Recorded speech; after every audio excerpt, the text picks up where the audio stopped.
All right, good evening, everybody.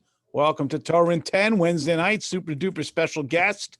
This week, we are very honored to have with us Rabbi Chaim Zippel, who runs the Chidon. So thank you, first of all, for joining us. Really honored to have you.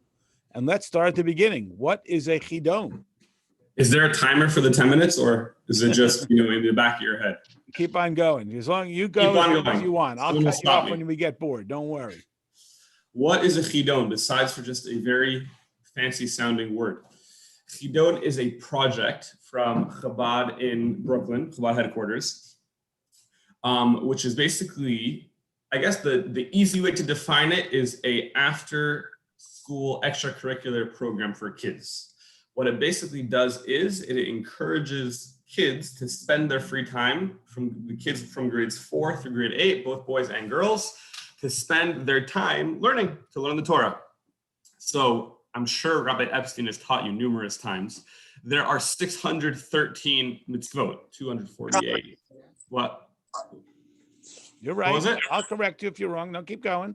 Okay, 248, 365, whether you divide positive, negative, 613 total. So what the program basically does is they developed a fascinating curriculum for kids, which is spread over 5 books, which is basically each book is a curriculum for the year, 4th grade, 5th grade, 6th grade.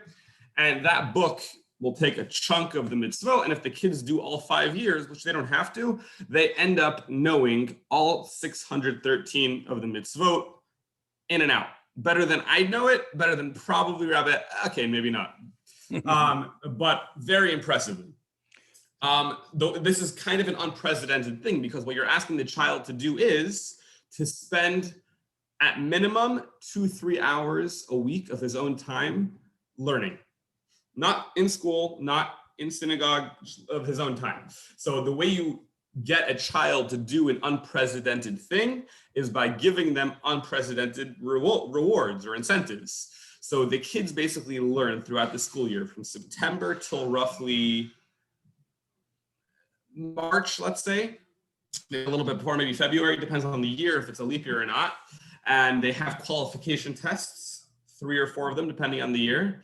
And the kids that stay with the program throughout and end up having a passing average, which is about a 70, those kids earn what basically is the experience of a lifetime. They come to New York for a weekend, typically in April. They have 1 weekend for the boys, 1 weekend for the girls. And they have just 4 straight days of jam-packed action.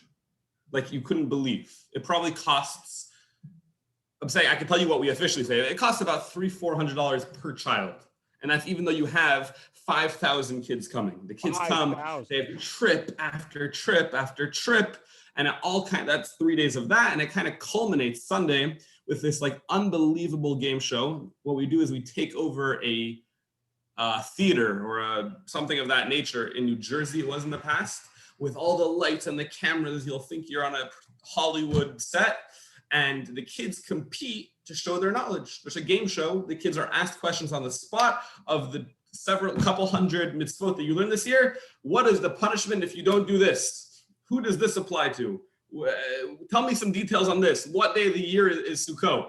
And the kids, without looking in a book, without anything, have to, bam, got it, answer. There's winning teams. There's a lot of different layers to it that are just fascinating.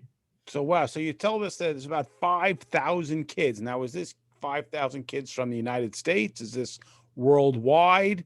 Does this run through the schools? What is the sort of structure that a kid becomes involved in this in 4th grade? Sure. So I'm telling you there's 5,000 kids as of today. If you check back with me in 6 months, it could be double that. And I mean that honestly, because the Chidon really started becoming big maybe 5 years ago, maybe a little bit more. And it just had exponential growth, like insane growth every single year. It started, the first year has 45 kids. Now we're 5 years later, it's above 5,000. So it's growing at crazy speed. So it's only been going on, you said, for about 5 years. It's the Chidon the idea was started by some educators years ago, probably 10, 15, 20 years ago. And it wasn't like this big exciting thing. It was that some kids did it. It was very small and they would have this game show. But it was really taken over and became this huge project about 5 years ago. Wow. Rebranded, I guess. So, did any kids from Chicago win the Chidon? Okay, so I missed your question. Sorry. So about 5,000 kids. It's actually all around the world, 6 continents, 33 countries, I believe, 37 states. And they come in for this big 4-day program that you talked about. Those are kids coming from all over the world? They come from all over the world. Wow. Besides, obviously, now because of COVID, it's a little bit different. Did you get them all back home to the right place in the end? We have with us, you're asking in a joking way, but I'll tell you that one of the biggest focuses as a staff member could sometimes be annoying. You want to just say, like, come, the kids will work it out. They have a rabbi who's Rabbi Zalmi Chidon. He works with all the summer camps. He used to live in Chicago. Around the world. We know Zalmi Chidon. He lived in Chicago. He lived in Chicago? He used to live in Chicago. He was a teacher in Chidon years ago. He is the safety nut. He has strategies and plans. There's safety officers on the trip. There's safety coordinators. And he really has somehow 5,000 kids accounted for every step of the way. Well, we can see from the bars in the window behind you that you're in Brooklyn. So that must be somewhat concerning to bring 5,000 kids and take them around. Where do they all stay? In your house? They do not. They have not been to my house. It's actually fascinating. They stay in different homes in Crown Heights. The Crown Heights community is very welcoming to the kids. And in the morning, they get picked up by, usually the school will have, their school is like affiliated with the program. So the school will hire them a chaperone that will walk them there at like 6:30 in the morning, like an early time, and bring them back at 10 o'clock at night. They're pretty well accounted for. So how many different schools are represented? You talked about 6 continents, 37 states. Is this all funneled through the school system? Largely, yes. There's 272 schools this past year. 272, my goodness. Yeah, largely it is through the schools. There are 2, we call them kind of bases of kids that might not be affiliated with a school, and therefore they have a little bit of a different structure. And those are called Shliach or Anash, which basically are different kids that live in a school that doesn't have it, whether that's because they're shluchim's kids, which means rabbis like Rabbi Epstein. Rabbi Epstein happened to luck out. He moved to Chicago. I grew up in Utah. There was no Jewish school in Utah to teach me Chidon. So some kids will be under that blanket of kids whose parents are rabbis and live in Timbuktu. Some kids will just be not in the Chabad system. They're just a different sect of religious Judaism, and they want to be part of it. They'll live in Flatbush or they'll live anywhere else, and they want to be part of Chidon. So then they're under that umbrella of Anash. Okay, so you mentioned that you grew up in Salt Lake City, Utah. We had your father on a couple of weeks ago. So take us through, how do you, growing up in Salt Lake City, become involved in Chidon? How did you come to be so involved in Chidon? It's not that exciting of a story. We'll make something up. I can enhance the story. The Chabad yeshiva system, the way it works is when you're towards the end of your years of learning, when you're about 19, 20, you'll usually learn for a year in one of the main Chabad yeshivas, either in Crown Heights or in New Jersey. And then they send you somewhere for a year to mentor younger yeshiva students.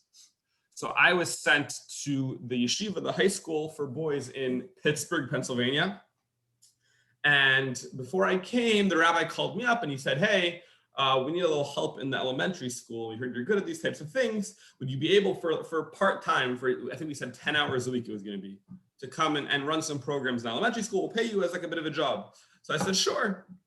And I did it. I started working and trying to figure out what I was doing. There wasn't like a lot of training. I just had to figure it out as I went. And it actually became something that I really enjoyed. And it was something that the kids didn't really have. And one of the main focuses of programming in the school, if I was the program coordinator, was the Chidon. So I really started working, and ended up being my 10 hours I was doing became double or triple that. So then they brought me back another year. I went back a second year, only for elementary school, and a third year.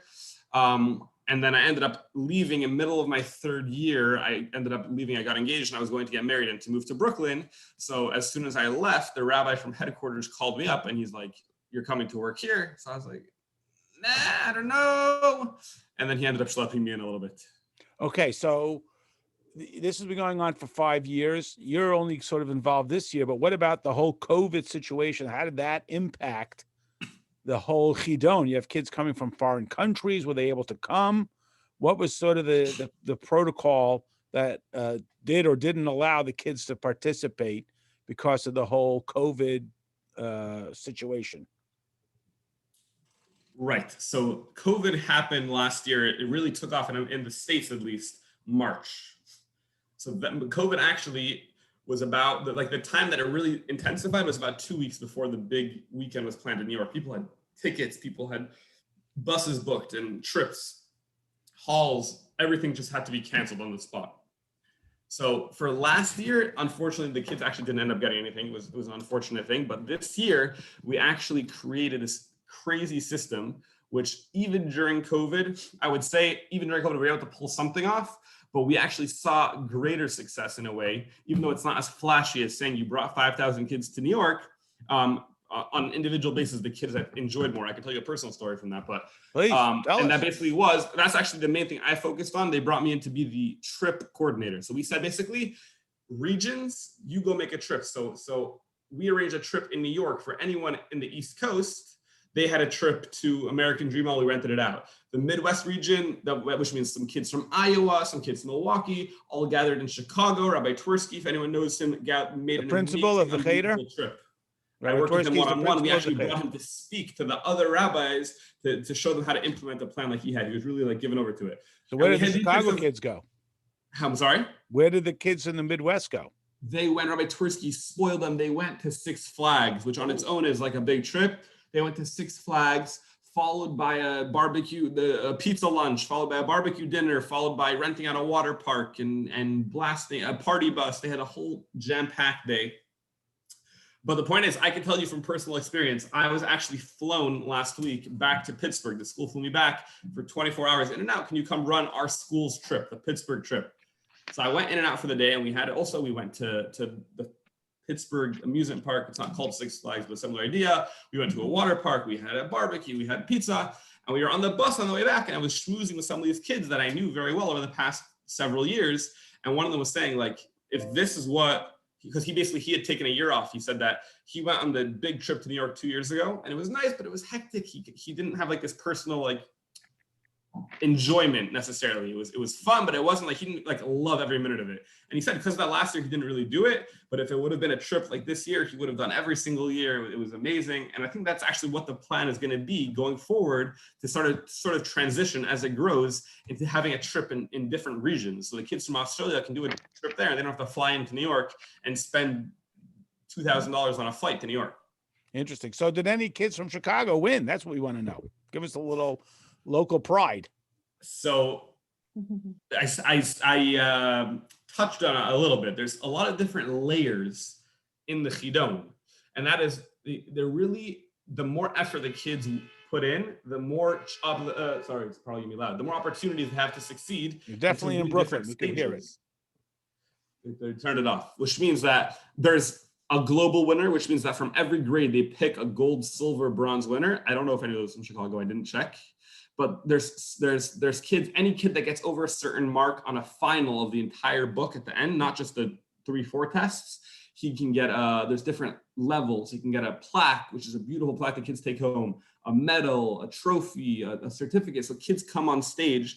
Honestly, a majority of them, anyone that really put in the effort, not just to do the bare minimum to make it, which is also impressive, but to really devote themselves to it, a lot of kids come home with a lot of different types of rewards and accomplishment, and that feeling that they succeeded. This is really remarkable. Give us an easy question. Give us a sample question. Not too hard.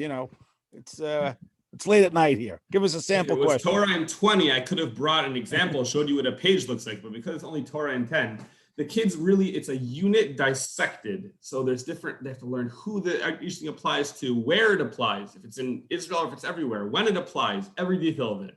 So an easy question, a question will never be, which is very reasonable for the kids. The question will never be, what is ... And you have to go write your own answer. It's always either multiple choice or true or false or fill in the blank or something like that. So they'll have a question. If you eat on Yom Kippur, what is the punishment written in Torah? Or who does not the in Isser, Rabbi, tell me in English. Prohibition. Who does the prohibition of eating on Yom Kippur apply to? Men, women, people in Chicago, people in Israel. These things that we're is that a new rule? Oops. So things like that, those are the more basic questions. Wow. So just to recap, the kid starts this, he's in fourth grade. There's a book, there's a online. I mean, what they do it, they read it, they do games. I mean, what is the process through which the fourth grader learns this? He has it in a book form, he has a teacher. What's the process? Okay. So like we mentioned, there's a lot of different schools and every child basically is affiliated with the school. So the basic is the child buys the book, which is a beautiful curriculum, like a hardcover book. A lot of people have it in their homes, and he learns it, and the school will proctor him 1, 2, 3, 4 qualification tests, between 3 or 4, depending on the year. That's the bare minimum. School headquarters offers online different resources. You could now there's audio, so you could listen to the different units, or there's classes online you can arrange to learn it to other kids.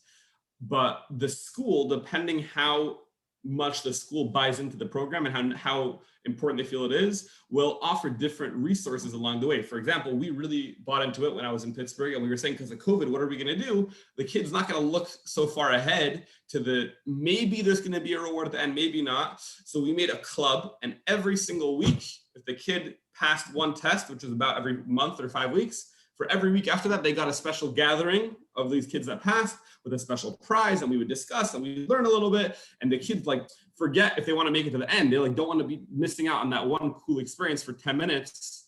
So you have the basics. How much you do is dependent on how much the school offers and the school buys into it, basically. Wow, this sounds like a fantastic program that the kids are real excited. They get a reward, and they come out knowing a lot. I mean, it's really fantastic. So April, you said, was the big trip. So have you already started next year's? You start planning 2 years ahead while you're still working on today. Oh, my goodness gracious. Oh, wow. Okay. Well, Rabbi Zippel, thank you so much for taking the time to join us. This has been so interesting. It's such a fascinating way to motivate kids. There's so much competition for their attention with video games and stories and online and everything. And here you've been able to give them something to aspire to and to work towards, and to really become fluent in knowing all of these 613 laws. So that sounds like a fantastic program, and there's nothing like giving them some incentive and making it fun and exciting for them. So thank you so much for joining us. Really appreciate it. We got a question. Mel, speak up. Yeah, Rabbi Zippel. In my knowledge, Zippel is not a very common name. Maybe it is more common than I know. But I'm aware of an amazing, wonderful, famous Zippel, David Joel Zippel. Are you related to him? He's a graduate from Harvard, but he writes lyrics for Broadway shows and musicals. He's got Academy Award nominations and Tony Awards. David, so look him up, even if he's not related. What a nice You're thing. gonna look him up, that's for sure. David also Zippel. You go on Google and you'll see. I will look him up. All right. Yeah. Look at that. Okay. So Rabbi Zippel, thank you very much. You're the famous Rabbi Zippel, and that guy should be lucky to know that he gets to share your name. Thank you for spending the time with us. Good night, everybody. Tomorrow night, we'll be talking some Parsha. We'll see you tomorrow night. Thank you. 1,000 thank yous, Rabbi. Hey, Jay. Good night. Bye-bye. Good night.